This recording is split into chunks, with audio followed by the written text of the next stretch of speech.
ಚಿಂತನೆ ಪ್ರಾರಂಭಿಸಿದ. ಈ ಜಗತ್ತಿನ ಕತ್ತಲೆ ಹೋಗಬೇಕಲ್ಲ, ಏನು ಮಾಡುವುದು? ಕತ್ತಲೆಯ ಬಗ್ಗೆ ಬೈದರೆ ಕತ್ತಲೆ ಹೋಗ್ತದೆ. ಕತ್ತಲೆಯನ್ನ ಒಂದು ರೂಮಿನಲ್ಲಿ ಕೂಡಿ ಹಾಕಲಿಕ್ಕೆ ಸಾಧ್ಯ ಇದೆಯೇನೆ?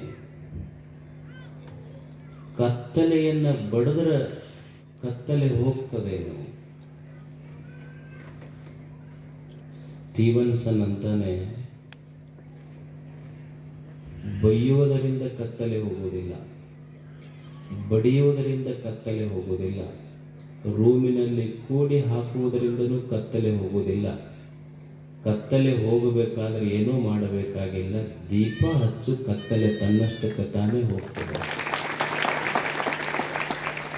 Instead of cursing the darkness, light the candle. ಕತ್ತಲೆಯನ್ನು ಬೈಯುವುದಕ್ಕಿಂತ ದೀಪ ಹಚ್ಚುವ ಕೆಲಸ ಮಾಡಬೇಕು ಮನುಷ್ಯ. ದೀಪ ಅಷ್ಟು ದೊಡ್ಡದ ಜಗತ್ತಿನೊಳಗೆ, ಅದು ಬೆಳಕ ಕೊಡ್ತೈತಿ ಎಲ್ಲರಿಗೆ. ಬೆಳಕಿಗೆ ಅಷ್ಟು ಪ್ರಾಮುಖ್ಯತೆ ಇದೆ ವಿಶ್ವದೊಳಗೆ. ಊರಲ್ಲಿ ಬಹಳ ದೊಡ್ಡ ಶ್ರೀಮಂತ ಇರ್ತಾನೆ, ಬಹಳ ದೊಡ್ಡ ಮನೆ ಕಟ್ಟಿರ್ತಾನೆ, ಮನೆಗೆ 20-25 ಲಕ್ಷ ರೂಪಾಯಿ ಖರ್ಚು ಮಾಡಿರ್ತಾನೆ. 20-25 ಲಕ್ಷ ರೂಪಾಯಿ ಖರ್ಚು ಮಾಡಿ ಒಂದು ದಿವಸ ಮನೆ ಕಟ್ಟುತ್ತಾನೆ. ಆ ಕಟ್ಟಿದ ಮನೆ ಒಂದು ದಿವಸ ಉದ್ಘಾಟನೆ ಮಾಡ್ತಾನೆ. ಬಹಳ ಆಶ್ಚರ್ಯ ಅಂದ್ರೆ 25 ಲಕ್ಷ ರೂಪಾಯಿ ಕೊಟ್ಟು ಖರ್ಚು ಮಾಡಿದ ಮನೆ ಉದ್ಘಾಟನೆಯಾಗಿದ್ದು 1 ರೂಪಾಯಿ ಕೊಟ್ಟು ತಂದ ಮೇಣದ ಬತ್ತಿಯ ಬೆಳಕಿನಿಂದ ಮನೆ ಉದ್ಘಾಟನೆ. ಹಾಗಾದರೆ ಬೆಲೆ ಇರುವುದು ಮನೆಗೋ ಅಥವಾ ಬೆಳಕಿಗೋ? ಬೆಲೆ ಇರುವುದು ಬೆಳಕಿಗೆ. ದೀಪದ ಬೆಳಕು ಇರದೇ ಇದ್ರ ಮನೆ ಕತ್ತಲು, ಜ್ಞಾನದ ಬೆಳಕು ಇರದೇ ಇದ್ದರೆ ಮನಸ್ಸು ಕತ್ತಲು, ಈ ಬದುಕೆ ಕತ್ತಲಾಗ್ತದೆ. ಅದಕ್ಕಾಗಿ ನಿಮ್ಮ ಗುರುಗಳು ಇಲ್ಲೊಂದು ನಿಮ್ಮೆಲ್ಲರ ಅಂತರಂಗದಲ್ಲಿ ಆರುವ ದೀಪ ಅಲ್ಲ, ಆರದ ಜ್ಞಾನದ ದೀಪವನ್ನು ಹಚ್ತಾ ಇದ್ದಾರೆ. ನನಗೆ ಆಶ್ಚರ್ಯ ಅನ್ನಿಸ್ತು, ಇಷ್ಟು ಹಳ್ಳಿಯೊಳಗ ಇಷ್ಟು ಜನ ಇಷ್ಟೊತ್ತಿನಾಗ ಎಷ್ಟು ಶಾಂತದ, ಮತ್ತೆಲ್ಲ ಶಾಸ್ತ್ರ ಅದರ ಬಗ್ಗೆ ತಿಳುವಳಿಕೆ ಕೇಳ್ತಾರೆ ಅಷ್ಟು ಚಂದ. ಇದು ಬಹಳ ಕಡಿಮೆ. ಈಗ ಇಂಥ ಭಕ್ತರು ಸಿಗೋದು ಬಹಳ ಕಡಿಮೆ. ಹೆಂಗೆ ಸಿಗ್ತಾರಂದ್ರೆ, ನೀವು ಅಕಸ್ಮಾತ್ ಗುರುಗಳು ಸಕ್ರೆ ಕೊಟ್ಟರು ಅಂದ್ರೆ ಅವು ಸಕ್ರೆ ಎಣಿಸಿ ಮಟಗಾದ ನಂಬರ್ ಹಚ್ಚೋರು ಸಿಗ್ತಾರೆ ಬಹಳ ಮಂದಿ. ಹಳ್ಳ ಇರ್ತಾವಲ್ಲ, ಸಕ್ರೆ ಕಲ್ಲು ಸಕ್ರೆ ಕೊಟ್ಟರೆ ಎಷ್ಟು ಅದಾವೆ ಅಂತ ಎಣಿಸಿ ನಂಬರ್ ಹಚ್ಚೋರು ಸಿಗ್ತಾರೆ. ಇಷ್ಟು 9 ಗಂಟೆಗೆ ಶಾಸ್ತ್ರ ಕೇಳ ಭಕ್ತರು ಬೇಗೂರಾಗ ಸಿಗ್ತಾರೆ, ಮತ್ತೇನು ಸಿಗ್ತಾರೆ? ಕಲಿಯುವುದು ಮನುಷ್ಯನ ಜೀವನ ಪ್ರಾರಂಭ ಆಗ್ತದೆ ಹುಟ್ಟಿನಿಂದ, ಸಾವಿನಲ್ಲಿ ಮುಕ್ತಾಯ ಆಗ್ತದೆ. ಈ ಹುಟ್ಟು ಮತ್ತು ಸಾವು ಇವುಗಳ ಮಧ್ಯದಲ್ಲಿ ಬದುಕಿದೆ. ಹುಟ್ಟಿನಿಂದ ಈ ಬದುಕಿನ ಯಾತ್ರೆ ಪ್ರಾರಂಭ ಆಗ್ತದೆ, ಸಾವಿನಲ್ಲಿ ಇದು ಮುಕ್ತಾಯ ಆಗ್ತದೆ. ಈ ಹುಟ್ಟು ಮತ್ತು ಸಾವಿನ ಮಧ್ಯದಲ್ಲಿ ಮನುಷ್ಯ ಮಾಡುವ ಕೆಲಸ ಅಂದ್ರೆ ಕಲಿಯುವುದು, ತಿಳ್ಕೊಳ್ಳುವುದು, ಜ್ಞಾನ ಸಂಪಾದನೆ ಮಾಡಿಕೊಳ್ಳುವುದು. ಹಲವು ಮಾರ್ಗಗಳಿರಬಹುದು. ನಿಸರ್ಗದಿಂದ ಮನುಷ್ಯ ಕಲಿಯಲಿಕ್ಕೆ ಸಾಧ್ಯ ಇದೆ, ಗುರುಗಳ ಮಾತಿನಿಂದ ಮನುಷ್ಯ ಕಲಿಯಲಿಕ್ಕೆ ಸಾಧ್ಯ ಇದೆ, ಜ್ಞಾನಿಗಳ ಅನುಭಾವಿಗಳ ದಾರ್ಶನಿಕರ ನುಡಿಗಳಿಂದ ಮನುಷ್ಯ ಕಲಿಯಲಿಕ್ಕೆ ಸಾಧ್ಯ ಇದೆ, ಸ್ವಾನುಭವದಿಂದ ಮನುಷ್ಯ ಕಲಿಯಲಿಕ್ಕೆ ಸಾಧ್ಯ ಇದೆ. ಇದು ಮನುಷ್ಯ ಕಲಿಯಬೇಕಾಗ್ತದೆ. ಇದೊಂದು ಯಾತ್ರೆ. ಇದು ಫ್ರಮ್ ಓಮ್ ಟು ಟಾಮ್, ಗರ್ಭದಿಂದ ಗೋರಿಯವರೆಗಿನ ಪಯಣ. ಇದು ಬದುಕು. ಹುಟ್ಟಿನಿಂದ ಸಾವಿನವರೆಗೆ ಎಲ್ಲರಿಂದ ಕಲಿಯುವುದು, ಸ್ವಾನುಭವದಿಂದ ಕಲಿಯುವುದು, ಗುರುಗಳಿಂದ ಕಲಿಯುವುದು, ದಾರ್ಶನಿಕರಿಂದ ಕಲಿಯುವುದು, ನಿಸರ್ಗದಿಂದ ಕಲಿಯುವುದು. ಕಲಿಯುವ ಮನಸ್ಸಿತ್ತು ಅಂದ್ರೆ ವಿಶ್ವವೇ ಗುರು ಆಗ್ತದೆ ಅಷ್ಟೇ. ಕಲಿಯುವ ಮನಸ್ಸು ಬೇಕಾಗ್ತದೆ ಮನುಷ್ಯನಿಗೆ. ಬರೀ ಕಾವಿ ಹಾಕೊಂಡವ್ರು ಅಷ್ಟ ಗುರುಗಳಾಗ್ತಾರಂತಲ್ಲ, ಕಲಿಯುವ ಮನಸ್ಸಿದ್ದರೆ ವಿಶ್ವಗುರು ಆಗ್ತದ ಅವನಿಗೆ. ನಿಸರ್ಗದಿಂದ ಎಷ್ಟು ಕಲಿಲಿಕ್ಕೆ ಸಾಧ್ಯ ಇಲ್ಲ. ಸರಳ ಸರಳ ಬದುಕಿನ ಸೂತ್ರಗಳು ಮನುಷ್ಯ ನಿಸರ್ಗದಿಂದ ಕಲಿಬಹುದು. ಎಷ್ಟು ನಿಸರ್ಗ ಮನುಷ್ಯನಿಗೆ ನಿಸರ್ಗ ಎಷ್ಟು ಅದ್ಭುತವಾದ ಬದುಕಿನ ಪಾಠ ಹೇಳಿಕೊಡ್ತದೆ. ಯಾವ ಶಾಸ್ತ್ರ ಹೇಳಾರದು ಸುಮ್ಮನೆ ಒಂದು ಸಣ್ಣ ಸಸ್ಯ ಹೇಳ್ತೈತಿ. ಒಬ್ಬ ಹಳ್ಳಿಯ ಮನುಷ್ಯ ದಾರಿ ಹಿಡಿದು ಹೊಂಟಿದ್ದ. ಆ ದಾರಿಯಲ್ಲಿ ಒಂದು ಮಾವಿನ ಗಿಡ ಬೆಳೆದಿತ್ತು. ಬ್ಯಾಸಿಗೆ ದಿವಸ ಆ ಗಿಡದೊಳಗ ಹಣ್ಣಾದ ಮಾವು ಬಂದಿತ್ತು. ಮನುಷ್ಯ ಹೋಗಿ ಒಂದು ಜೋರು ಕಲ್ಲು ಹೋಗಲು ಗಿಡಕ್ಕೆ. ಆ ಗಿಡ 2 ಹಣ್ಣು ಉದುರಿ ಬಿತ್ತು. ಹೋಗಿ ಮನುಷ್ಯ ತಿಂದ. ಅವನಿಗೆ ಸಾಕಾಗ್ಲಿಲ್ಲ, ಮತ್ತೊಂದು ಕಲ್ಲು ಹೋಗದ. ಆ ಗಿಡ ಮತ್ತೆರಡು ಹಣ್ಣು ಕೊಟ್ಟಿತ್ತು. ಮತ್ತೆ ತಿಂದ. ಮತ್ತೆ ಸಾಕಾಗ್ಲಿಲ್ಲ, ಮತ್ತೆ ಹೋದ, ಮತ್ತೊಂದು ಕಲ್ಲು ಹೋಗದ. ಆ ಗಿಡ ಮತ್ತೆರಡು ಹಣ್ಣು ಕೊಟ್ಟಿತ್ತು. ಮನುಷ್ಯ ತಿಂದು ಗಿಡದ ಹತ್ರ ಹೋಗಿ ಮಾವಿನ ಗಿಡಕ್ಕೆ ಮಾತಾಡಿಸ್ತ. ಅಲ್ಲ, ನಿಮಗಿಷ್ಟು ಸಲ ಕಲ್ಲು ತಗೊಂಡು ಹೋಗದೀನಿ, ಬೇಸರ ಆಗ್ಲಿಲ್ಲ, ನನ್ನ ಮನಸ್ಸಿಗೆ ನೋವಾಗ್ಲಿಲ್ಲ. ಗಿಡ ಅಂತೂ ನನಗೆ ನೋವಾಗಿಲ್ಲ ಅಂತ. ಮನುಷ್ಯ ಅಂದಲ್ಲ, ನಮ್ಮ ಮನುಷ್ಯರೊಳಗೆ ಹಿಂಗೆ ಸ್ವಲ್ಪ ಕಣ್ಣು ಎತ್ತಿ ನೋಡಿದ್ರೆ ಕಣ್ಣ ಕಿತ್ತಾರ. ನಿನಗೆ 3 ಸಲ ಕಲ್ಲು ತಗೊಂಡು ಹೋಗದೀನಿ, ಮನಸ್ಸಿಗೆ ನೋವಾಗಿಲ್ಲ. ಅವಾಗ ಮಾವಿನ ಗಿಡ ಹೇಳ್ತಾರೆ, ಇಲ್ಲ ನನಗೆ ನೋವಾಗಿಲ್ಲ. ನಿನಗಿಷ್ಟು ಸಲ ಕಲ್ಲು ತಗೊಂಡು ಹೋಗಿದ್ರು ನಿನಗೆ ಯಾಕೆ ನೋವಾಗಲಿಲ್ಲ? ಅವಾಗ ಮಾವಿನ ಗಿಡ ಹೇಳ್ತು, ಇಲ್ಲ ನಮ್ಮ ತಾಯಿ ನನಗೊಂದು ಮಾತು ಹೇಳ್ಯಾಳ. ಏನ್ ಹೇಳ್ಯಾಳ?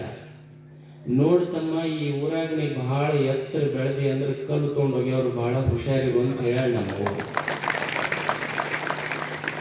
ನಮ್ಮವ್ವ ಹೇಳ್ಯಾಳ ನನಗೆ. ನೋಡ್ತಮ್ಮ, ಈ ಊರಾಗ ಬಹಳ ಎತ್ತರ ಬೆಳೆದಿ ಅಂದ್ರ ಕಲ್ಲು ತಗೊಂಡು ಹೋಗ್ಯವ್ರು ಬಹಳ. ನಿನ್ನ ಜೀವನ ಸಾರ್ಥಕ ಆಗಬೇಕಾಗಿದ್ದ ಒಂದು ಕೆಲಸ ಮಾಡು, ನಿನಗೆ ಯಾರ ಕಲ್ಲು ಹೋಗಿಲಿ, ಕಲ್ಲು ಹೋಗದವ್ರಿಗೆಲ್ಲ 2 ಚಲೋ ಹಣ್ಣು ಕೊಡು ಅಂತ ಕಲಿಸಾಳ ನಮ್ಮ ತಾಯಿ. ನಿಸರ್ಗ ಕಲಿಸಿದ ಪಾಠ ಮನುಷ್ಯನಿಗೆ. ಇಲ್ಲೇನು ಯಾವ ಶಾಸ್ತ್ರ ಕಲಿಸದ ಸತ್ಯ ಒಂದು ಸಣ್ಣ ಸಸ್ಯ ಕಲಿಸ್ತಲ್ಲ ಮನುಷ್ಯನಿಗೆ. ಪ್ರತಿ ಕ್ಷಣ ಆ ಕಣ್ಣು ಬೇಕಾಗ್ತದಷ್ಟೇ. ತೆರೆದ ಕಣ್ಣಿನಿಂದ ವಿಶ್ವವನ್ನು ನೋಡಿದರೆ ಮನುಷ್ಯಗ ವಿಶ್ವ ಗುರು ಆಗ್ತದೆ, ಶಿಕ್ಷಕ ಆಗ್ತದೆ. ಈ ಜಗತ್ತೇ ಒಂದು ಪಾಠ ಶಾಲೆ. ಕಲಿಯುವ ಮನಸ್ಸು ಬೇಕಾಗ್ತದೆ ಅಷ್ಟೇ, ಕಲಿಬೇಕಾಗ್ತದೆ ಮನುಷ್ಯ. ಹೇಳಿಲೇನು ದೊಡ್ಡವರು, ಈ ನಶ್ವರವಾದಂತಹ ಜಗತ್ತಿನಲ್ಲಿ ಮನುಷ್ಯ ಬದುಕುವುದೇ ಹಾಗೆ. ನೀವೆಲ್ಲ ಶಾಸ್ತ್ರ ಕೇಳಿದ್ದೀರ. ಯಾವುದು ಸತ್ಯ ಈ ಜಗತ್ತಿನಲ್ಲಿ, ಯಾವುದು ಅಸತ್ಯವಾಗಿದೆ, ಇದರ ವಿವೇಚನೆಯನ್ನು ಮಾಡಿದರು ದೊಡ್ಡವರು. ಈ ನಶ್ವರವಾದಂತಹ ಜಗತ್ತಿನಲ್ಲಿ ಮನುಷ್ಯ ಬದುಕುವ ಕಲಾ, ಆರ್ಟ್ ಆಫ್ ಲಿವಿಂಗ್ ಕಲಿಬೇಕಲ್ಲ, ಹೇಗೆ ಬದುಕಬೇಕಾದ. ಒಬ್ಬ ಜ್ಞಾನಿ ಎಷ್ಟು ಸುಂದರ ಮಾತು ಬರೀತಾನೆ. ಇಲ್ಲಿರುವುದೆಲ್ಲ ಅಶಾಶ್ವತವಾಗಿರುವಂತಹದ್ದು, ನಶ್ವರವಾಗಿರುವಂತಹದ್ದು. ಈ ನಶ್ವರವಾದ ಜಗತ್ತಿನ ಮಧ್ಯದಲ್ಲಿ, ದುಃಖಮಯವಾದ ಈ ಜಗತ್ತಿನ ಮಧ್ಯದಲ್ಲಿ ಸಂತೋಷದ ಬದುಕು ಕಟ್ಟುವುದು ಹೆಂಗ ಅಂತ ಕಲಿಸಿಕೊಡ್ತಾನ ಸಂತನ. ಒಂದು ಸೂತ್ರ ಬರೀತಾನ, ಅನಿತ್ಯಾನಿ ಶರೀರಾಣಿ ವಿಭವೋ ನೈವ ಶಾಶ್ವತ ನಿತ್ಯಂ ಸನ್ನಿಹಿತೋ ಮೃತ್ಯು. ಅವ ಅಂತಾನೆ ಅನಿತ್ಯಾನಿ ಶರೀರ. ಮನುಷ್ಯನೇ ಒಂದು ಕ್ಷಣ ವಿಚಾರ ಮಾಡು, ನೀ ಏನು ಬಹಳ ಹ್ಯಾಂಡ್ಸಮ್ ಅವರು ಯಾವ್ಯಾವ ಕ್ರಾಪ್ ಹೇಳಿದ್ರಲ್ಲ ನಿಮ್ಗೆ, ಅವು ನನಗೆ ಬರುವುದಿಲ್ಲ. ನೀ ಏನು ಹ್ಯಾಂಡ್ಸಮ್ ಅಂತ ಹೇಳಿ ಹೊಂಟಿಯಲ್ಲ, ಇದು ಖಾಯಂ ಹಿಂಗ ಇರ್ತೈತೆ ನೋಡು, ವಿಚಾರ ಮಾಡು. ಈ ದೇಹ ಇದು ಷಟ್ ವಿಕಾರಗಳನ್ನು ಹೊಂದೈತಿ. ಅಸ್ಥಿತೆಯಾದಿಯಾಗಿ ತಾಯಿಯ ಗರ್ಭದೊಳಗೆ ಏನೋ ಒಂದಿಷ್ಟು ತಿಳಿ ಇತ್ತು, ಆಮೇಲೆ ಕೂಸಾತು, ಮತ್ತೊಂದಿಷ್ಟು ಬೆಳೀತು, ಯೌವನಕ್ಕೆ ಬಂತು, ಮತ್ತೊಂದು ಸ್ವಲ್ಪ ಮುಪ್ಪಾತು, ರೋಗ ರುಜಿನಿಗೆ ಬಿತ್ತು, ಒಂದು ದಿವಸ ಸಾವಾತು. ಈ ದೇಹ ಷಡ್ ವಿಕಾರಗಳನ್ನು ಹೊಂದೈತಿ. ಹೊಂದಿ ಒಂದು ದಿವಸ ದೇಹದಿಂದ ಜೀವ ಹೊರಗೆ ಹೋಗಿಬಿಡುತ್ತೆ. ದೇಹ ಕಾಯಮುಳ್ಳವನು ಯಾರು ಈ ಜಗತ್ತಿನೊಳಗೆ ಎಲ್ಲರೂ every one has to vacate this planet. ಎಲ್ಲರೂ ಜಾಗ ಖಾಲಿ ಮಾಡಬೇಕಾಗೈತಿ. ಯಾರಾದರೂ ಉಳಿದಾರೆ ಇಲ್ಲಿ? ಇಂದ್ರಿಯಗಳು ದುರ್ಬಲ ಆಗಿ ಬಿಡುತ್ತಾವ. ನೀವು ನೋಡಿ, ಈ ಮನುಷ್ಯನ ಶರೀರ ಇದು ಅನಿತ್ಯ ಐತಿ, ಈ ದೇಹ ಅನಿತ್ಯ. ಇದು ಹೆಂಗೆ ಅನಿತ್ಯ ಅಂದ್ರೆ ನಿಮಗೊಂದು ಎಕ್ಸಾಂಪಲ್ ಕೊಡ್ತೇನೆ. ಈಗ ನೀವು ನೋಡಿ, ನಿಮ್ಮಲ್ಲಿ ಮೊನ್ನೆ ಪಂಚಾಯಿತಿ ಎಲೆಕ್ಷನ್ ಆಗಿ, ಈ ಪಂಚಾಯಿತಿ ಎಲೆಕ್ಷನ್ ಒಳಗೆ ಏನಾಗ್ತದೆ, ಒಂದು ಪಂಚಾಯಿತಿ ಅಂತ ಇರ್ತೈತಿ, ಹೌದಾ? ಆ ಪಂಚಾಯಿತಿಗೆ ಒಂದಿಷ್ಟು ಜನ ಮೆಂಬರ್ಸ್ ಇರ್ತಾರೆ. ಅದಕ್ಕೊಬ್ಬ ಅಧ್ಯಕ್ಷ ಆಗ್ತಾನೆ. ಅವ ಅಧ್ಯಕ್ಷ ಎಲ್ಲಿಯವರೆಗೆ ಅಧ್ಯಕ್ಷ ಆಗಿರ್ತಾನ ಅಂದ್ರೆ, ಎಲ್ಲಿಯವರೆಗೆ ಪಂಚಾಯಿತಿ ಮೆಂಬರ್ಸು ಅಧ್ಯಕ್ಷಗೆ ಸಪೋರ್ಟ್ ಮಾಡ್ತಾರ, ಬಹುಮತ ಇರ್ತೈತಿ, ಅಲ್ಲಿವರೆಗೆ ಅಧ್ಯಕ್ಷ ಆಗಿ ಉಳಿತಾನೆ. ಯಾವಾಗ ಪಂಚಾಯಿತಿ ಮೆಂಬರು ಅವ್ರ ಸಪೋರ್ಟ್ ಹಿಂದಕ್ಕೆ ತಕೊಂಡ್ರು, ಅವಾಗ ಅಧ್ಯಕ್ಷ ಬಿದ್ದು ಹೋಗ್ತಾನ, ಪಂಚಾಯಿತಿ ಡಿಸಾಲ್ವ್ ಆಗ್ತೈತದ. ಹಂಗ ಈ ಮನುಷ್ಯನ ದೇಹ ಅನ್ನೋದು ಒಂದು ಗ್ರಾಮ ಪಂಚಾಯಿತಿ ಇದ್ದಂಗಿರುವಂತರ. ಕಣ್ಣು, ಕಿವಿ, ಮೂಗು, ನಾಲಿಗೆ, ಕೈಯ, ಕಾಲ ಇವೇನು ಇಂದ್ರಿಯಗಳದಾವಲ್ಲ, ಈ ಗ್ರಾಮ ಪಂಚಾಯಿತಿಯ ಮೆಂಬರ್ಸ್ ಅವರೆಲ್ಲ. ಒಂದು ದಿವಸ ವಯಸ್ಸಾತು ಅಂದ್ರೆ ಕಣ್ಣು ಕಾಣದಂಗ ಆಗ್ತೈತಿ, ಕೈ ನಡಗಕ್ ಶುರು ಮಾಡ್ತಾವ, ಕಾಲು ನಡಗಕ್ ಶುರು ಮಾಡ್ತಾವ, ಕಿವಿ ಕೇಳೋದಿಲ್ಲ, ನಾಲಿಗೆ ರುಚಿ ಕಳ್ಕೊಂತೈತಿ. ವಯಸ್ಸಾದಂಗ ಏನಾಗ್ತೈತಿ ಅಂದ್ರೆ ಎಲ್ಲ ಇಂದ್ರಿಯಗಳನ್ನುವಂಥ ಮೆಂಬರ್ಸು ಸಪೋರ್ಟ್ ಹಿಂದಕ್ಕೆ ತಗೊಳಕ್ ಶುರು ಮಾಡ್ತಾರ. ಈ ಗ್ರಾಮ ಪಂಚಾಯಿತಿ ಒಳಗೆ ಜೀವ ಅನ್ನೋದನ್ನೆಲ್ಲ ಅಧ್ಯಕ್ಷ ಇದ್ದಂಗ, ಯಾವಾಗ ಈ ಪಂಚಾಯಿತಿ ಮೆಂಬರ್ ತಮ್ಮ ಸಪೋರ್ಟ್ ಹಿಂದಕ್ಕೆ ತಕ್ಕೊಂತಾರ, ಈ ದೇಹ ಅನ್ನುವ ಪಂಚಾಯಿತಿಯ ಅಧ್ಯಕ್ಷ ಜೀವ ಬಿದ್ದು ಹೋಗ್ತಾನ, ಬಾಡಿ ಡಿಸಾಲ್ವ್ ಆಗ್ತೈತಿ. ದೇಹ ಇದು ಶಾಶ್ವತ ಅಲ್ಲ, ಇದು ಒಂದು ದಿವಸ ಹೋಗೇ ಬಿಡ್ತೈತಿ. ಯಾರೂ ಉಳಿದಿಲ್ಲ ಇಲ್ಲಿ. ವಿಭವೋ ನೈವ ಶಾಶ್ವತ, ಸಂಪತ್ತು ಶಾಶ್ವತವಲ್ಲ. ಮನುಷ್ಯನಿಗೆ ಸಂಪತ್ತು ಅಂದ್ರೆ ಯಾವುದಕ್ಕೆ ಅನ್ನಬೇಕು? ನಾವೇನ್ ತಿಳ್ಕೊಂಡಿವಿ, ಬಂಗಾರ, ಬೆಳ್ಳಿ ಇದು ಸಂಪತ್ತು ಅಂತ ನಾವು ತಿಳ್ಕೊಂಡಿವಿ. ಮತ್ತೆ ಇದ್ರ ಬೆನ್ನ ಹತ್ತಿ ಹೊಂಟೀವಿ. ಮತ್ತೆ ನಮಗೆಲ್ಲರಿಗೂ ಏನು ಅಪೇಕ್ಷೆ ಅಂದ್ರೆ, ಬಹಳ ಜಲ್ದಿ ಶ್ರೀಮಂತರಾಗಬೇಕು, immediately I have to become rich. ಜಲ್ದಿ ಶ್ರೀಮಂತರಾಗಬೇಕಂತ ಇದು ಒಂದೇ ಎಲ್ಲರಿಗೂ ಇರೋದು. ನನಗೆ ಬಡತನ ಬರಬಾರ್ದು, ನಾ ಬಹಳ ಜಲ್ದಿ ಶ್ರೀಮಂತ ಆಗುದು. ಒಬ್ಬನಿಗೆ ಇದನ್ನ ಹುಡುಕ್ತಿದ್ದಂತವನ್ನ ಜಲ್ದಿ ಶ್ರೀಮಂತ ಆಗ್ಬೇಕಂತ. ಹಿಂಗೆ ಹುಬ್ಬಳ್ಳಿ ಅಂತ ಪಟ್ಟಣದಾಗ ಹೋದ, ಅಲ್ಲೊಂದು ಲೈಬ್ರರಿ ಬುಕ್ ಸ್ಟಾಲ್ ಇತ್ತ. ಬುಕ್ ಸ್ಟಾಲ್ನೊಳಗೆ ಒಂದು ಪುಸ್ತಕ ಇಳಿಬಿಟ್ಟಿದ್ರಂತೆ, ಒಂದೇ ದಿನದಲ್ಲಿ ಶ್ರೀಮಂತನಾಗುವುದು ಹೇಗೆ ಅಂತ. ಇವ ಹೋದ, ಬಡ ಬಡ ಪುಸ್ತಕ ತಗೊಂಡವ, ಕೊಡ್ರಿ ಅಂತ 500 ರೂಪಾಯಿ ಕೊಟ್ಟ. ಅವ ಅಂಗಡಿಯವ ಬುಕ್ ಸ್ಟಾಲ್ನಾಗ 2 ಪುಸ್ತಕ ಕೊಟ್ಟು ಇವನಿಗೆ ಆಶ್ಚರ್ಯ ಆಯ್ತು. ತಗೊಂಡವನಿಗಲ್ಲ, ನಾ ಒಂದ ಪುಸ್ತಕ ಕೇಳಿದ್ವಿ, ನೀವು 2 ಪುಸ್ತಕ ಕೊಟ್ರಿ ಅಲ್ಲ. ಆ ಪುಸ್ತಕದ ಹೆಸರೇನು ಅಂದ್ರೆ, ಒಂದೇ ದಿನದಲ್ಲಿ ಶ್ರೀಮಂತನಾಗುವುದು ಹೇಗೆ. ಅವ ಅಂದ, ಏನು ಪುಸ್ತಕ ಓದೋದೈತಿ, ಬೆಳಕರಿದ್ರಾಗ ಶ್ರೀಮಂತ ಆಗೋದೈತಿ. ಅವ 2 ಪುಸ್ತಕ ಕೊಟ್ಟ ಅಂಗಡಿ ಅವ. ಇವ ಅಂದ, ನನಗೆ ಒಂದ ಪುಸ್ತಕ ಸಾಕ್ರಿ ಅಂದ. ಇಲ್ಲ, ಒಂದೇ ದಿನದಲ್ಲಿ ಶ್ರೀಮಂತನಾಗುವುದು ಹೇಗೆ ಅನ್ನೋ ಪುಸ್ತಕ ಐತಲ್ಲ, ಅದಕ್ಕೆ 500 ರೂಪಾಯಿ, ಇನ್ನೊಂದು ಪುಸ್ತಕ ಫ್ರೀ ಕೊಡ್ತೀವಿ ನಾವು. ಆ ಪುಸ್ತಕದ ಹೆಸರೇನು? ರೊಕ್ಕ ಕೊಟ್ಟು ತಗೊಂಡ ಪುಸ್ತಕದ ಹೆಸರು ಒಂದೇ ದಿನದಲ್ಲಿ ಶ್ರೀಮಂತನಾಗುವುದು ಹೇಗೆ. ಪುಕ್ಕಟೆ ಕೊಟ್ಟಿದ್ರಲ್ಲ, ಜೈಲಿನಲ್ಲಿ ದಿನಗಳನ್ನು ಕಳೆಯುವುದು ಹೇಗೆ ಅಂತ ಆ ಪುಸ್ತಕ ಹೆಸರು. ಅಲ್ಲಿ ಹೆಂಗ್ ಕಳಿಬೇಕು ದಿವಸ? ನಾವು ಯಾವುದಕ್ಕೆ ಸಂಪತ್ತ ಅಂತ ತಿಳ್ಕೊಂಡಿವೆಲ್ಲ, ಅದು ನಿಜವಾದ ಸಂಪತ್ತೇನು? ಒಂದು ಕ್ಷಣ ಮನುಷ್ಯ ವಿಚಾರ ಮಾಡಿ. ಯಾವುದಕ್ಕೆ ಸಂಪತ್ತು ಅನ್ನಬೇಕು ಅಂದ್ರೆ, ಯಾವುದು ಇರದೇ ಇದ್ರೆ ನಾ ಬದುಕಕ್ಕಾಗುದಿಲ್ಲ, ಅದು ಸಂಪತ್ತು. ಯಾವುದು ಇರುವುದರಿಂದ ನಾ ಬದುಕ್ತೀನಿ, ಅದು ಸಂಪತ್ತು. ನಾವೇನು ಬಂಗಾರ, ಬೆಳ್ಳಿ, ದುಡ್ಡು ಇದು ಸಂಪತ್ತು ಅಂತ ತಿಳ್ಕೊಂಡಿವೆಲ್ಲ, ವಾಸ್ತವದಲ್ಲಿ ವಿಚಾರ ಮಾಡ್ರಿ. ಇದು ಇರದೇ ಇದ್ದರೆ ಬದುಕ್ತಿವೆ ಇಲ್ಲ. ಎಷ್ಟೋ ಜನ ದುಡ್ಡ ಮುಟ್ಟಿಲ್ಲ, ಎಷ್ಟೋ ಜನ ಬಂಗಾರ ಮುಟ್ಟಿಲ್ಲ, ಬದುಕ್ಯಾರಲ್ಲ ಅವರು. ಹಾಗಾದ್ರೆ ಭೂಮಿಯ ಮೇಲಿನ ನಿಜವಾದ ಸಂಪತ್ತು ಅಂದ್ರೆ ಬಂಗಾರ, ಬೆಳ್ಳಿ ಅಲ್ಲ. ಸುಭಾಷಿತಕಾರ ಅಂತಾನೆ, ಈ ಭೂಮಿಯ ಮೇಲಿನ ನಿಜವಾಗ್ಲೂ ಯಾವುದಾದ್ರೂ ಸಂಪತ್ತಿದ್ರೆ ಅನ್ನ, ನೀರು, ಒಳ್ಳೆಯ ಮಾತುಗಳು ನಿಜವಾದ ಸಂಪತ್ತು. ಇದಕ್ಕಿಂತ ದೊಡ್ಡ ಸಂಪತ್ತೇನು ಇಲ್ಲ. ನಾವೇನು ತಿಳ್ಕೊಂಡಿವೆಲ್ಲ, ಈ ಸಂಪತ್ತು ನಿಜವಾದ ಸಂಪತ್ತಲ್ಲ. ಅಂತಾರ ಅವರು. ಯಾಕಂದ್ರ ನೀವು ನೋಡಿ, ಊರಾಗ ಬಹಳ ದೊಡ್ಡ ಶ್ರೀಮಂತ ಇರ್ಬೋದು ಅಂತಿರ್ತಾನ. ಅವ ಏನಂತಿರ್ತಾನಂದ್ರ, ಈ ಊರು ಮುಂದ ಏನು ಫಲ ಐತಲ್ಲ ಇದಕ್ಕೆಷ್ಟರ ಕಿಮ್ಮತ್ತು ಕಟ್ಟ್ರಿ ನೀವು, ಅಷ್ಟು ಕಿಮ್ಮತ್ತು ಕೊಟ್ಟು ಖರೀದಿ ಮಾಡ್ತೀನಿ ಅಂತ ಮಾಲಕ್ ಅಂತಿರ್ತಾನೆ, ಶ್ರೀಮಂತ ಅಂತಿರ್ತಾನೆ.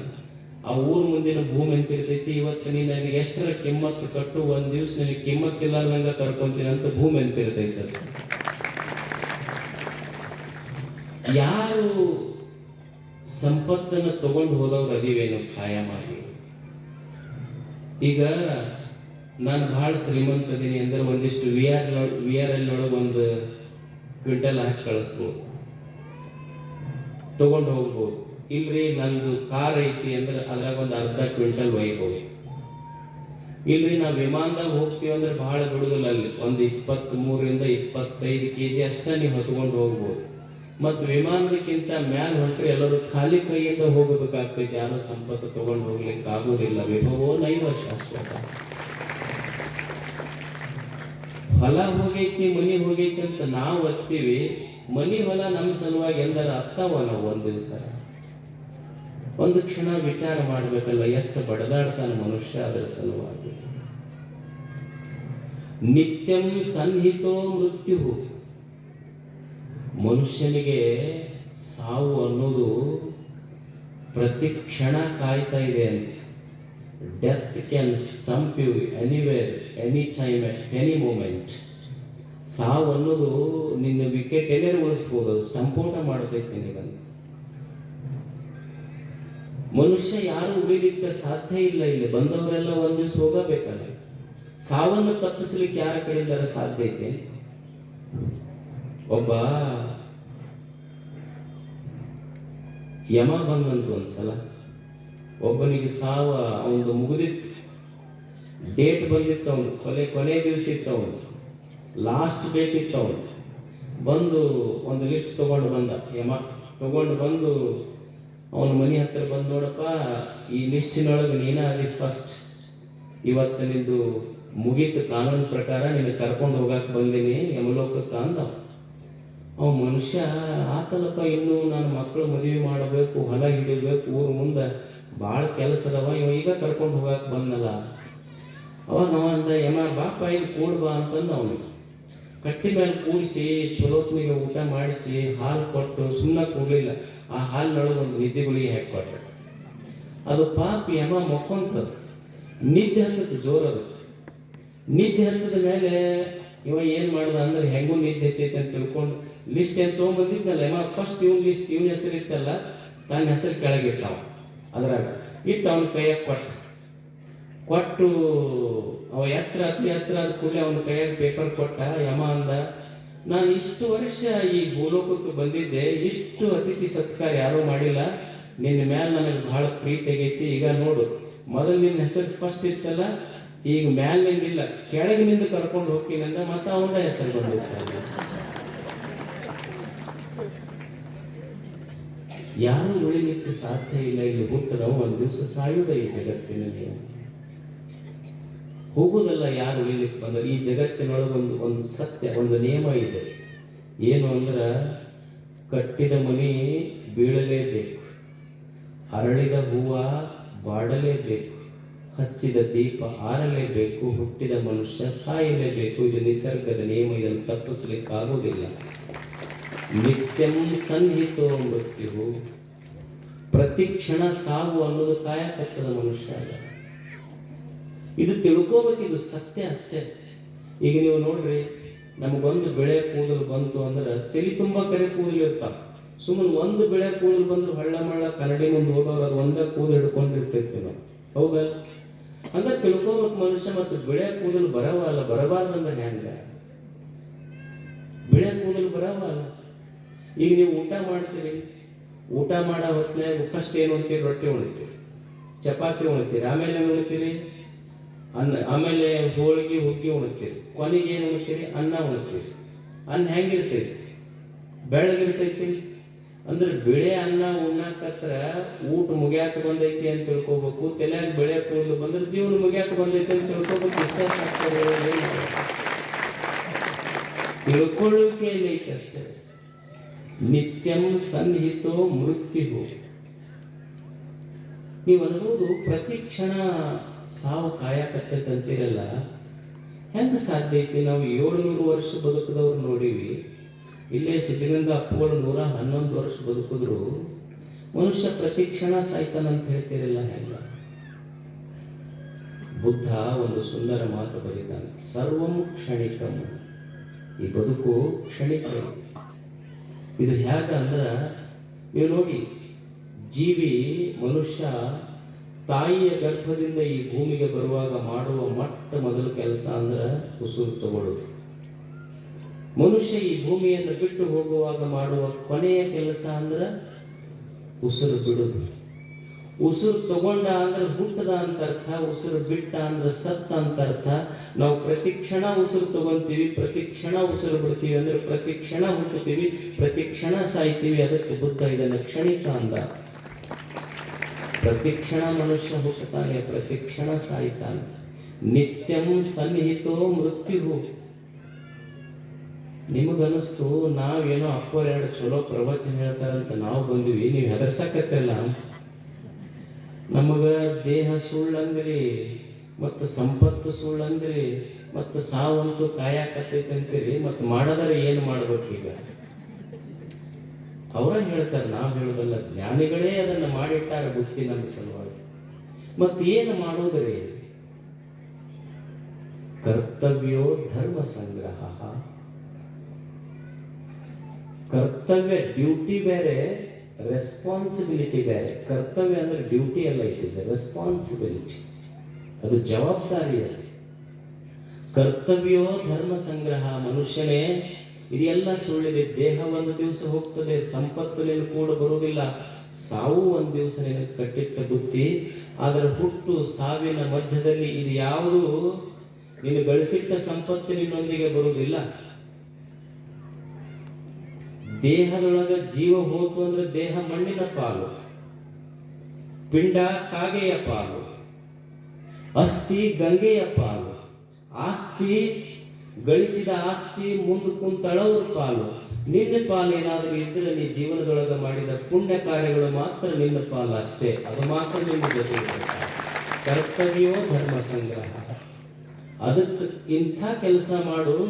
ನಾಡು ಕಟ್ಟಿರಬೇಕು, ದೇಶ ಕಟ್ಟಿರಬೇಕು, ಊರು ಕಟ್ಟಿರಬೇಕು. ಇಂಥ ಪುಣ್ಯದ ಕೆಲಸ ಮಾಡಪ್ಪ ನೀನು. ಪುಣ್ಯದ ಕೆಲಸ ಮಾಡಬೇಕಂದ್ರೆ ಈ ಜೀವನಕ್ಕೊಂದು ಸಾರ್ಥಕತೆ ಬರ್ತದೆ. ಧರ್ಮ ಕಾರ್ಯಗಳನ್ನು ಮಾಡಬೇಕಂದ್ರೆ ಈ ಜೀವನಕ್ಕೊಂದು ಸಾರ್ಥಕತೆ ಬರ್ತದೆ. ನೀವು ನೋಡಿ, ಊರಾಗೊಬ್ಬ ಶ್ರೀಮಂತ ಇರಲಿ, ಗೌಡ ಇರಲಿ, ನೀವು ಇದ್ದಾಗ ಅವರಿದ್ದಾಗ ಅವ್ರಿಗೆ ಕುರ್ಚಿ ಮೇಲೆ ಕೂಡಿಸೋದೇನು, ಅವ್ರಿಗೆ ಹೆಸರು ಬೋರ್ಡ್ ಮೇಲೆ ಹಾಕ್ಸೋದೇನು, ಅವ್ರ ಹೆಸರಿನ ಮುಂದೆ ಒಂದಿಷ್ಟು, ಹೆಸರಿನ ಹಿಂದೆ ಒಂದಿಷ್ಟು, ಮಾಜಿ ಹಾಜಿ ಎಲ್ಲ ಹಾಕ್ತಿರ್ತೀವಿ. ಒಂದು ದಿವಸ ಅವ ಗೌಡ ಸತ್ತ ಅಂದ್ರೆ ಏನಂತ ಶಬ್ದ ಬರ್ತೈತೆ ಹೇಳಿ ನಿಮ್ಮ ಬಾಯ? ಗೌಡ್ರು ಫೇಲ್ ಆದ್ರಿ ಅಂತೀನಿ, ಹೌದಲ್ಲ? ಸತ್ತು ಸುದ್ದಿ ತೊಗೊಂಬಂದ್ರೆ ಏನ್ ಹೇಳ್ತಾರೆ? ಗೌಡ್ರು ಫೇಲ್ ಆದ್ರಿ ಅಂತೀವಿ. ಯಾಕೆ ಫೇಲ್ ಆದ್ರಿ ಅಂದ್ರೆ ಹಾರ್ಟ್ ಫೇಲ್ ಆಗ್ತದೆ. ಯಾಕೆ ಫೇಲ್ ಆದ್ರಿ ಅಂದ್ರೆ ಕಿಡ್ನಿ ಫೇಲ್ ಆಗೋದು. ಯಾಕೆ ಫೇಲ್ ಆಗ್ತದೆ ಅಂದ್ರೆ ಲಿವರ್ ಫೇಲ್ ಆಗ್ತದೆ. ಅಲ್ಲ, ಗೌಡ್ರು ಫೇಲ್ ಆದ್ರು. ಯಾಕೆ ಫೇಲ್ ಆದ್ರು ಅಂದ್ರೆ ಕಿಡ್ನಿ ಫೇಲ್ ಆಯ್ತು, ಲಿವರ್ ಫೇಲ್ ಆಯ್ತು, ಹಾರ್ಟ್ ಫೇಲ್ ಆಯ್ತು. ಮನುಷ್ಯಾಗ ಇಷ್ಟು ಗೊತ್ತಿಲ್ಲ. ನೀವು ಬಸ್ ಸ್ಟ್ಯಾಂಡ್ನಾಗ ಒಂದು ಬಸ್ ಹೋದ್ರೆ ಕೇಳ್ರಿ, ಹುಬ್ಬಳ್ಳಿಗೆ ಬಸ್ ಹೋತಾನಪ್ಪ ಅಂದ್ರೆ ಜಸ್ಟ್ ಪಾಸ್ ಆತ್ ನೋಡ್ರಿ ಅಂತಾರೆ, ಮನುಷ್ಯಾಗ ಫೇಲ್ ಆದ್ ನೋಡ್ರಿ ಅಂತಾರೆ. ಇದ್ರ ಮೇಲೆ ವಿಚಾರ ಮಾಡಬೇಕಲ್ಲ. ಬಸ್ ಏನೂ ತಿಳುವಳಿಕೆ ಇಲ್ಲ, ತಗಡಿನ ಬಸ್ ಪಾಸ್ ಆಗ್ತಾವ, ಮನುಷ್ಯ ಫೇಲ್ ಆಗ್ತಾವ. ಸ್ವಲ್ಪ ವಿಚಾರ ಮಾಡೋದಲ್ಲ. ಇದೊಂದು ದೇಹ, ಇದು ಬಾಡಿಗೆಯ ಮನೆ. ಈ ಬಾಡಿಗೆ ಮನೆ ಹೊತ್ಕೊಂಡು ಬಂದಿವೆಲ್ಲ, ಕೊಡಬೇಕಲ್ಲ ಒಂದಿಷ್ಟು ರೆಂಟ್. ಈಗ ನೀವು ಒಂದು ಬಾಡಿಗೆ ಮನೆಯೊಳಗಿದ್ರೆ ರೆಂಟ್ ಕಟ್ಟಲಿಲ್ಲ ಅಂದ್ರೆ ನಳ ಬಂದ್ ಮಾಡ್ತಾರ, ಬೆಳಕು ಬಂದ್ ಮಾಡ್ತಾರ, ಭಾಳ ಅಂದ್ರೆ ಚೆಂಡ ಹಿಡಿದು ಹೊರಗೆ ಹಾಕ್ತಾರ. ನಿಮಗೆ ದೇವರು ಎಷ್ಟು ಕರುಣಾಮಯಿ ನಮ್ಮ ಮೇಲೆ, ನಮ್ಮೆಲ್ಲರ ಮೇಲೆ ದೇವರು ಎಷ್ಟು ಪ್ರೀತಿ ಅಂದ್ರೆ, ನಾವೆಲ್ಲ ತಾಯಿಯ ಗರ್ಭದಿಂದ ಈ ಭೂಮಿಗೆ ಬರುವುದಕ್ಕಿಂತ ಮುಂಚೆನೆ ನಮ್ಮ ಸಲುವಾಗಿ, ನಮ್ಮೆಲ್ಲರ ತಾಯಿ ಎದೆಯೊಳಗೆ ನಮ್ಮ ಸಲುವಾಗಿ ಹಾಲಿಟ್ಟು ನಮಗೆ ಹುಟ್ಟಿಸಾನಲ್ಲ. ದೇವರು ಎಷ್ಟು ಕರುಣಾಮಯಿ ಅಂತ. ಅವನು ಋಣ ತೀರಿಸಬೇಕಲ್ಲ. ಏನು ಮಾಡಿದ್ರೆ ಋಣ ತೀರ್ತೈತೆ ಹೇಳಿ? ಏನು ಸಾಗರಗಳನ್ನು ನಿರ್ಮಾಣ ಮಾಡುವ ಶಕ್ತಿ ನನ್ನಲ್ಲಿದೆಯೇ? ನದಿಗಳನ್ನು ನಿರ್ಮಾಣ ಮಾಡುವ ಶಕ್ತಿ ನನ್ನಲ್ಲಿದೆಯೇ? ಬೆಟ್ಟ ಗುಡ್ಡಗಳನ್ನು ನಿರ್ಮಾಣ ಮಾಡುವ ಶಕ್ತಿ ನನ್ನಲ್ಲಿದೆಯೇ? ಮಣ್ಣು ನಿರ್ಮಾಣ ಮಾಡುವ ಸಾಮರ್ಥ್ಯ ಇದೆಯೇನು? ಕಲ್ಲು ನಿರ್ಮಾಣ ಮಾಡುವ ಸಾಮರ್ಥ್ಯ ಇದೆಯೇನು? ಗಿಡಗಳನ್ನು ನಿರ್ಮಾಣ ಮಾಡುವ ಸಾಮರ್ಥ್ಯ ಇದೆಯೇನು? ನನ್ನಲ್ಲಿ ಯಾವ ಸಾಮರ್ಥ್ಯವೂ ಇಲ್ಲ. ದೇವರು ಏನಾದರೂ ಒಂದು ಕೊಟ್ಟಿದ್ರ, ದೇವರು ಈ ಜಗತ್ತೇನು ಇಟ್ಟಾನಲ್ಲ, ಇದನ್ನೇನು ಸುಂದರವಾದ ಜಗತ್ತನ್ನು ದೇವರು ನಿರ್ಮಾಣ ಮಾಡ್ಯಾನಲ್ಲ, ಇದನ್ನು ಕೆಡಿಸಲಾರದಂಗೆ ಇಟ್ಟಿ ಅಂದ್ರೆ ಇದೇ ಒಂದು ದೊಡ್ಡ ಧರ್ಮ ಕಾರ್ಯ ಅಷ್ಟೇ. ಇದಕ್ಕಿಂತ ದೊಡ್ಡ ಧರ್ಮ ಕಾರ್ಯ ಯಾವುದೇ ಇಲ್ಲ. ದೇವರು ನಿರ್ಮಿಸಿದಂತ ಜಗತ್ತನ್ನು ಕೆಡಿಸಬೇಡಪ್ಪ ಮನುಷ್ಯನ ಅಷ್ಟೇ. ಬಹಳ ಮಂದಿ ಅಂತಿರ್ತಾರೆ ನೋಡ್ರಿ, what is the purpose of life? ಸ್ವಾಮಿಗಳ ಹತ್ರ ಬಂದಾಗೆಲ್ಲ ಕೇಳ್ತಿರ್ತಾರೆ, ಏನ್ರಿ ಜೀವನದ ಉದ್ದೇಶ ಏನ್ರಿ? ಜೀವನದಾಗ ಏನ್ ಮಾಡ್ಬೇಕ್ರಿ ಅಜ್ಜಾರ ಅಂತ ಕೇಳ್ತಿರ್ತಾರೆ. ಯಪ್ಪ ಪುಣ್ಯಾತ್ಮ, ನೀ ಏನು ಮಾಡೋದು ಬೇಡ, ದೇವ್ರು ಎಲ್ಲ ಮಾಡಿಟ್ಟಾನ, ನೀ ಸುಮ್ಮನೆ ಇದ್ರೆ ಸಾಕು, ಜಗತ್ತು ಚಂದ ನೋಡ್ಕೊಂಡು ಹೋಗ್ತಿರ್ತಾರೆ ಅಷ್ಟೇ. ನೀನು ಮಾಡೋದು ಬೇಕಾಗಿಲ್ಲ, ಕೆಡಿಸಬೇಡ ಜಗತ್ತ. ಒಂದು ನದಿ ಹರಿತಿತ್ತು. ಆ ನದಿಯ ದಂಡೆಯ ಮೇಲೆ ಒಂದು ಗಿಡ ಇತ್ತು. ಆ ಗಿಡದೊಳಗೆ ಒಂದು ಗುಬ್ಬಿ ಕೂತಿತ್ತು. ಆ ನದಿ ದಂಡಿ ಮೇಲೆ ಒಬ್ಬ ಶ್ರೀಮಂತ ಒಂದು ಫಾರ್ಮ್ ಹೌಸ್ ಕಟ್ಟಿಸಿದ್ದ, ಒಂದು ದೊಡ್ಡ ಮನಿ. ಯಾರೋ ಒಬ್ರು ಬಂದು ಆ ಮನೆಗೆ ಬೆಂಕಿ ಹಚ್ಚಿದ್ರು. ಮತ್ತು ಊರನ ದೊಡ್ಡ ಸಾಹುಕಾರನ ಮನಿ ಅಂದ ಕೂಡಲೇ ಎಲ್ಲರೂ ಬಂದು ಬೆಂಕಿ ಹಾಕ್ಸಕತ್ರು. ಈ ಅಗ್ನಿಶಾಮಕ ದಳದವ್ರು ಬಂದ್ರು, ಅವರು ಹೊಳೆಗೆ ಪೈಪ್ಲೈನ್ ಹಚ್ಚಿ ಮನಿ ಬೆಂಕಿ ಹಾಕ್ಸಕತ್ರು. ಮತ್ತು ಬಕೆಟ್ ತೊಗೊಂಬಂದ್ರು, ಕೊಡ ತೊಗೊಂಬಂದ್ರು, ಎಲ್ಲರೂ ಹಾಕದ ಮನಿ. ಊರ ಸಾಹುಕಾರನ ಮನಿನ ಬೆಂಕಿ ಹತ್ತೈತಿ ಅಂದ ಮೇಲೆ ಎಲ್ಲರೂ ಆರ್ಸಕ್ ಬಂದ್ರು. ಈ ಗಿಡದೊಳಗೆ ಕುಂತು ಗುಬ್ಬಿ ಏನು ಮಾಡ್ತಿತ್ತು ಅಂದ್ರೆ, ಬಡ ಹೊಳಿಗೆ ಹೋಗೋದು, ಒಂದಿಷ್ಟ ನೀರು ತಗೊಳ್ಳೋದು, ಹೋಗಿ ಆ ಮನೆ ಮೇಲೆ ಹಾಕಿ ಬಂದು ಮತ್ತೆ ಗಿಡದಾಗ ಕೂಡ್ತಿತ್ತು. ಆ ಗಿಡ ಗುಬ್ಬಿಗೆ ಕೇಳ್ತಂತ, ಅಲ್ಲೋ ಗುಬ್ಬೆಪ್ಪ, ಅಲ್ಲಿ ಅಗ್ನಿಶಾಮಕ ದಳದವ್ರು ಬಂದು ನೀರು ಹಾಕಿ ಆರ್ಸಕತ್ತಾರ, ಅವ್ರಿಗೆ ಪೈಪ್ಲೈನ್ ಹಚ್ಚಾರ, ಕೊಡ ತಗೊಂಡು ಬಂದು ಆರ್ಸಕತ್ತಾರ, ನೀ ಇರೋದ 2 ಇಂಚ್ ಅದಿ, ನಿನ್ನ ಚೊಂಚ ನೋಡಿದ್ರೆ ಅರ್ಧ ಇಂಚ್ ಐತಿ, ನೀವು ಹೋಗಿ ಆ ಮನಿ ಬೆಂಕಿ ಆರ್ಸಕತ್ತಿಯಲ್ಲ, ಆ ಮನಿ ಬೆಂಕಿ ಆರ್ತೈತಿ. ಅದು ಗುಬ್ಬಿ ಅಂತೂ ಇಲ್ಲ, ನಾವು ಹೋಗಿ ನೀರು ಹಾಕೋದ್ರಿಂದ ಆ ಮನಿ ಬೆಂಕಿ ಏನು ಆರೋದಿಲ್ಲ. ಅವಾಗ ಅದು ಗಿಡ ಕೇಳ್ತು, ಮತ್ತು ನೀ ಹೋಗಿ ನೀರು ಹಾಕೋದ್ರಿಂದ ಆ ಮನಿ ಬೆಂಕಿ ಆರೋದಿಲ್ಲ ಅಂತ ಗೊತ್ತಿದ್ರು ಮತ್ತು ಆರ್ಸಕ್ಕೆ ಯಾಕೆ ಹೊಂಟಿ ನೀನು? ಅವಾಗ ಗುಬ್ಬಿ ಅಂತೂ, ನನಗೆ ಗೊತ್ತೈತೆ ನನ್ನ ಸಾಮರ್ಥ್ಯ ಎಷ್ಟು ಅಂತ, ನಾನಿರೋದು 2 ಇಂಚ್ ಅದೀನಿ, ನನ್ನ ಚೊಂಚ ನೋಡಿದ್ರೆ ಅರ್ಧ ಇಂಚ್ ಐತಿ, ನಾನು ನನ್ನ ಚೊಂಚಿನೊಳಗಿಂದ ನೀರು ತಗೊಂಡು ಹೋಗಿ ಆ ಮನಿ ಮ್ಯಾಲ ಹಾಕಿದ್ರೆ ಆ ಮನಿ ಬೆಂಕಿ ಆರೋದಿಲ್ಲ ಅಂತ ನನಗೆ ಗೊತ್ತೈತಿ. ಗಿಡ ಅಂತೂ ಮತ್ತು ಗೊತ್ತಿದ್ರು ಮತ್ತೆ ಯಾಕೆ ಆರ್ಸಕ್ ಹೊಂಟಿ? ಅವಾಗ ಗುಬ್ಬಿ ಒಂದು ಚಲೋ ಮಾತು ಹೇಳ್ತಿ. ಏನಂದ್ರೆ, ಕೆಲವು ದಿವಸ ಆದ ಮೇಲೆ ಈ ಊರಾಗ ಒಂದಿಷ್ಟು ಇತಿಹಾಸಕಾರರು ಒಂದು ಇತಿಹಾಸ ಬರೀತಾರೆ. ಏನ್ ಇತಿಹಾಸ ಬರೀತಾರ ಅಂದ್ರೆ, ಬೆಂಕಿ ಆರಿಸಿದವ್ರದ್ದು ಒಂದು ಲಿಸ್ಟ್ ಮಾಡ್ತಾರ, ಬೆಂಕಿ ಹಚ್ಚದವ್ರದ್ದು ಒಂದು ಲಿಸ್ಟ್ ಮಾಡ್ತಾರ. ನಾ ಯಾಕೆ ಹೋಗಿ ಆರ್ಸಕ್ ಹಚ್ತೀನಿ ಅಂದ್ರ, ನನ್ನ ಹೆಸರು ಬೆಂಕಿ ಆರಿಸಿದವ್ರ ಲಿಸ್ಟ್ನಾಗ ಬರ್ತೈತಿ ಹೊರತು ಬೆಂಕಿ ಹಚ್ಚದವ್ರ ಲಿಸ್ಟ್ನಾಗ ಬರೋದಿಲ್ಲ. ಅದಕ್ಕೆ ಹೋಗಿ ಆರ್ಸಕ್ ಹಚ್ತೀನಿ. ಊರಾಗ ನನ್ನ ಹೆಸರು ಬೆಂಕಿ ಆರಿಸೋರ್ ಲಿಸ್ಟ್ನಾಗ ಇರ್ಬೇಕು ಹೊರತು ಬೆಂಕಿ ಹಚ್ಚೋರ್ ಲಿಸ್ಟ್ನಾಗ ಇರ್ಬಾರ್ದು. ಪುಣ್ಯದ ಕೆಲಸ ಮಾಡೋರ್ ಲಿಸ್ಟ್ನಾಗ ನನ್ನ ಹೆಸರು ಬರೋದು, ಪಾಪದ ಕೆಲಸ ಮಾಡೋರ್ ಲಿಸ್ಟ್ನಾಗ ನನ್ನ ಹೆಸರು ಬರೋದಲ್ಲ. ಕರ್ತವ್ಯೋ ಧರ್ಮ ಸಂಗ್ರಹ. ದೇವರು ಏನು ಅದ್ಭುತ ಕೊಟ್ಟಾನಲ್ಲ, ಏನನ್ನ ತಗೊಂಡನೇನು ನಮ್ಮಿಂದ ಹೇಳಿ? ದೇವರು ಏನು ಬಯಸ್ಯಾನ ನಮ್ಮಿಂದ? ಏನೂ ಬಯಸಿಲ್ಲ. ದೇವರು ನಮ್ಮಿಂದ ಏನೂ ಬಯಸಿಲ್ಲ. ನೀವು ನೋಡ್ರಿ, ಒಂದು ಬಾಟ್ಲಿ ತಗೊಳ್ರಿ, ನೀವು ನೀರಿನ ಬಾಟ್ಲಿ, ಬಿಸ್ಲರಿ ಬಾಟ್ಲಿಗೆ 10 ರೂಪಾಯಿ ಕೊಡಬೇಕಾಗ್ತೈತೆ. ನೀವು ಒಂದು ಖಾನಾವಳಿಗೆ ಊಟಕ್ಕೆ ಹೋಗ್ರಿ, 50 ರೂಪಾಯಿ ಕೊಡಬೇಕಾಗ್ತೈತಿ. ನೀವು ಮನೆಗೆ ಎಲೆಕ್ಟ್ರಿಸಿಟಿ ಉರಿಸ್ರಿ, ಆ KPTCL ನವರಿಗೆ ತಿಂಗಳ ಕರೆಂಟ್ ಬಿಲ್ ಕಟ್ಟಬೇಕಾಗ್ತೈತಿ. ದೇವ್ರು ಎಷ್ಟು ಅದ್ಭುತ ಇಟ್ಟಾನಂದ್ರ, ನಿಮ್ಗೆ ಕೆರೆ ಹಳ್ಳಗಳನ್ನು ತುಂಬಿಸಿಟ್ಟಾನ, ಅದಕ್ಕೆ ಯಾವುದಕ್ಕೂ ರೊಕ್ಕ ತಗೊಂಡಿಲ್ಲ. ದೇವರು ಬಾಡಿಗೆ ತಗೊಂಡಿಲ್ಲ. ದೇವರು ನಮ್ಮ ಭೂಮಿಯ ಮೇಲೆ ದವಸ ಧಾನ್ಯ ಹಣ್ಣು ಹಂಪಲಗಳನ್ನು ಬೆಳೆಸಿಟ್ಟಾನ, ಅದಕ್ಕೇನು ಬಾಡಿಗೆ ತಗೊಂಡಿಲ್ಲ.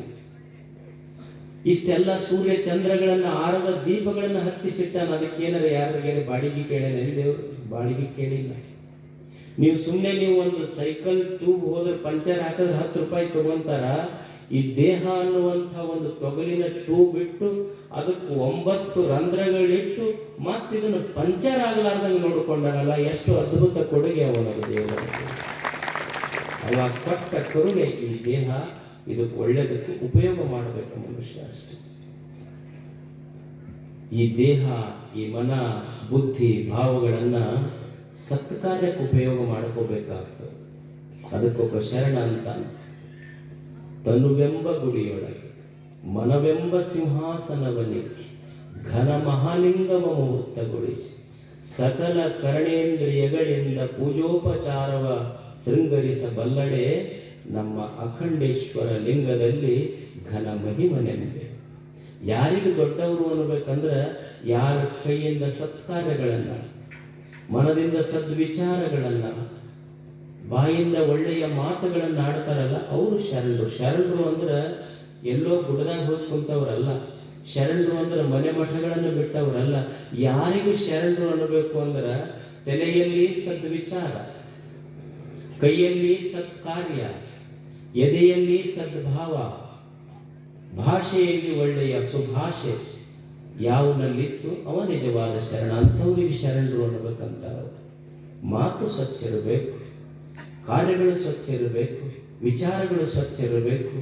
ಮಾಡಿ ಈ ದೇಶ ಕಟ್ಟುವಂಥ ಕೆಲಸ, ನಾಡು ಕಟ್ಟುವಂಥ ಕೆಲಸ ಮಾಡ್ತಾ ಇರಬೇಕು ಮನುಷ್ಯ. ಪೂಜ್ಯರು ಮಾಡಿದಾರಲ್ಲ ನೋಡಿ, ಎಷ್ಟು ಒಳ್ಳೆಯ ಕೆಲಸ ಮಾಡಿದ್ದಾರೆ. ಯಾಕೆ ಧರ್ಮ ಕಾರ್ಯಗಳನ್ನು ಮನುಷ್ಯ ಮಾಡಬೇಕು ಅಂದ್ರೆ ಇದು ಪುಣ್ಯ ಸಂಗ್ರಹದ ಕೆಲಸ. ನಾವೇನು ಈ ಜಗತ್ತನ್ನೋದೇನಿದೆ ಇದೊಂದು ಪ್ರತಿಧ್ವನಿ ಇದ್ದಂಗೆ ಇದೆ. ಈ ಜಗತ್ತು ಇದೊಂದು ಪ್ರತಿಧ್ವನಿ. ನಾವೇನು ಮಾಡ್ತೀವಿ ಅದು ಹೊಳ್ಳಿ ನಮಗೆ ಬರ್ತದೆ. ನಾವೇನು ಜಗತ್ತಿನೊಳಗೆ ಮಾಡ್ತೀವಿ ಅದನ್ನ ಪಡ್ಕೊಳ್ತೀವಿ.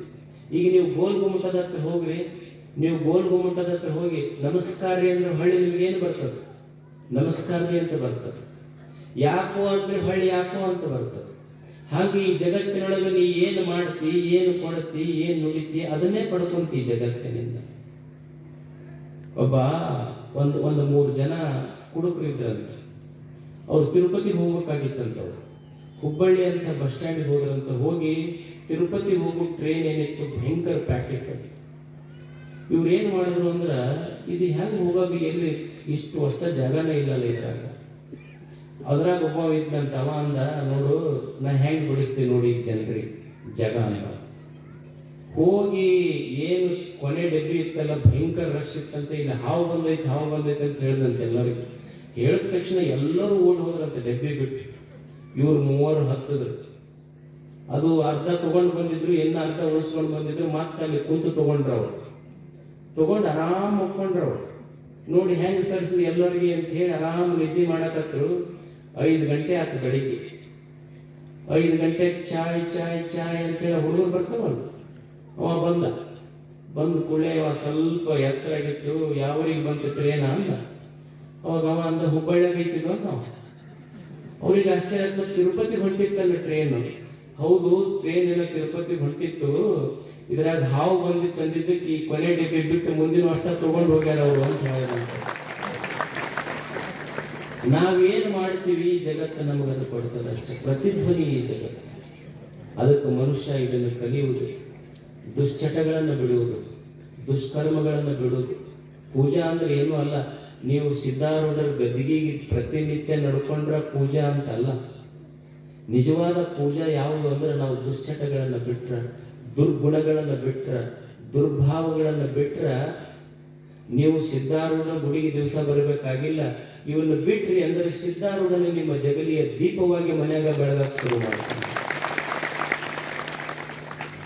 ಕಲಿಬೇಕು ಮನುಷ್ಯ ಅಷ್ಟೇ. ಇದನ್ನು ನಾವೇನು ಮಾಡ್ತಿರ್ತೀವಿ ಅಂದ್ರೆ ಹಚ್ಚೋದು ದೀಪ ಹಚ್ತಿರ್ತೀವಿ ಮನ್ಯಾಗ ದೀಪ ಹಚ್ತಿರ್ತೀವಿ. ಬೇಡ್ಕೊಳ್ಳೋದು ಏನು ಬೇಡ್ಕೊಳ್ತೀವಿ ಅಂದ್ರೆ ಮನಿ ಮಗ್ಗಲ್ದವ್ರು ದೀಪ ಆರಿ ಹೋಗ್ಲಿ ಅಂತೀವಿ. ಹಚ್ಚದ ದೀಪ ಹಚ್ತಿರ್ತೀವಿ, ಬೇಡ್ಕೊಳ್ಳೋದು ಮನಿ ಮಗ್ಗಲ್ದವ್ರು ದೀಪ ಆಗಲಿ. ಅದು ದೀಪ ಅಂತೈತಿ. ಮನುಷ್ಯನೇ ನಿನ್ನ ಬದುಕಿಗೆ ವೈರಿಗಳಿರಬೇಕು ಹೊರತು ನನ್ನ ಬೆಳಕಿಗೆ ವೈರಿಗಳೇ ಇಲ್ಲ. ವೈರಿಗಳಿಲ್ಲದ ಬೆಳಕ ಬದುಕ ನನಗೆ. ಆಗ ಬದುಕ ಕಟ್ಟುವುದು ಮನುಷ್ಯ.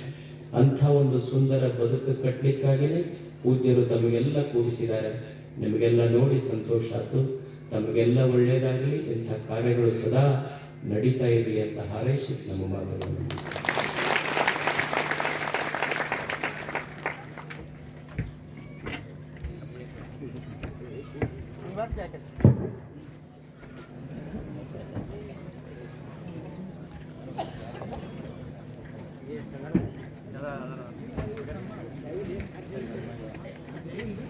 ಪರಮ ಪೂಜ್ಯರಿಗೆ ಬೇಗೂರು ಗ್ರಾಮದ ವತಿಯಿಂದ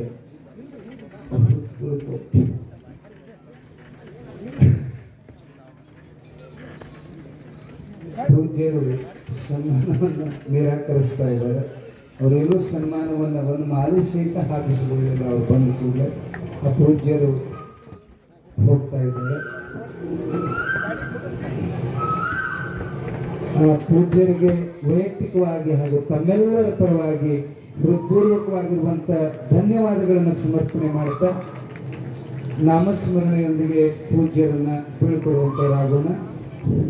ಜೋರಾಗಿ ಹೋಗಿ ಶಿವಾಯ ನಮಃ, ಶಿವಾಯ ನಮಃ, ಶಿವಾಯ ನಮಃ,